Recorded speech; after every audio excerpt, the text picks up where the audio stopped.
यदि किसी को सुरक्षित महसूस करने के लिए आपको तोड़ने की जरूरत है तो वे आपसे प्यार नहीं करते हैं, उन्हें नियंत्रण खोने का डर है। जोया ने ईर्ष्या को कभी नहीं समझा, तब तक नहीं जब तक उसने इमरान को डेट नहीं किया। सबसे पहले उसकी सुरक्षा चापलूसी महसूस हुई। वो जानना चाहता था कि वो सुरक्षित रूप से घर पहुंच गई है। उसने उसे काम पर जाने पर संदेश भेजने के लिए कहा। उसने इस बात की परवाह की कि वो किसके साथ समय बिताती है। जोया ने इसे प्यार समझ लिया, लेकिन धीरे धीरे सवाल तीखे होते गए। आपने 10 मिनट तक जवाब क्यों नहीं दिया? ये कौन लड़का है जो आपकी पोस्ट पसंद कर रहा है? आप अपने फोन पर मुस्कुरा रहे थे, आप किसे संदेश भेज रहे थे? आज जब आपने अपने सहकर्मी से बात की तो आप बहुत खुश लग रहे थे। दुनिया के साथ साझा की गई उनकी हर मुस्कान उनके खिलाफ सबूत बन गई। हर पुरुष मित्र खतरा बन गया, हर अनुत्तरित कॉल अपराध बन गई। जोया ने समझाने की कोशिश की, धैर्य रखने की कोशिश की, उसके डर को शांत करने के लिए उसके व्यवहार को बदलने की कोशिश की। लेकिन असुरक्षा एक अगाध गड्ढा है, आप इसमें अपना पूरा आत्म डाल सकते हैं और ये अभी भी और अधिक मांगेगा। एक दोपहर अपने कार्यालय की कैंटीन में वो एक अन्य साथी द्वारा सुनाए गए चुटकुले पर हंसी। उन्हें सरप्राइज देने आए इमरान ने ये देख लिया। उसका जबड़ा कड़ा हो गया।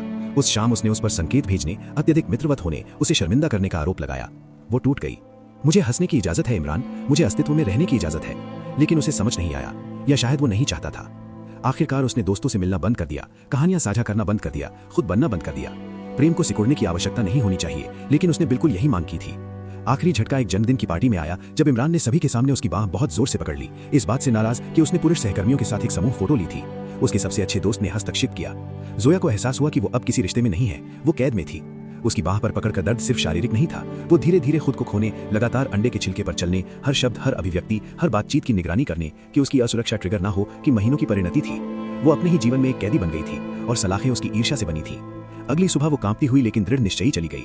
इमरान रोए, माफी मांगी, गिड़गिड़ाए, इलाज का वादा किया, बदलाव का वादा किया, लेकिन वो पहले ही एक दर्दनाक सच्चाई जान चुकी थी। इतनी गहराई वाले पैटर्न एक माफी से नहीं टूटते। और इससे भी महत्वपूर्ण बात यह है कि उसे ये उम्मीद करते हुए इंतजार नहीं करना चाहिए कि वो प्यार करने के लिए सुरक्षित हो जाएगा।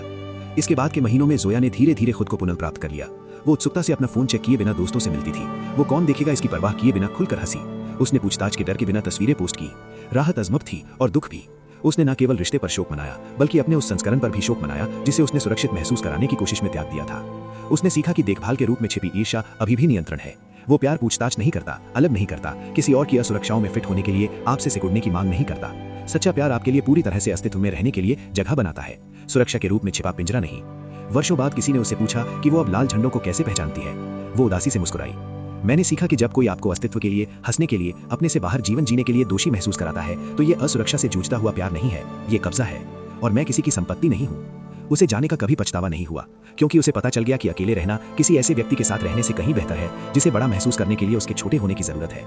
उसने सीखा कि आजादी का मतलब सिर्फ छोड़ देना नहीं है, ये इस बारे में है कि कभी ना भूलना कि कैद में कैसा महसूस होता है, ताकि आप कभी भी अपनी योग्यता से कम स्वीकार ना करें।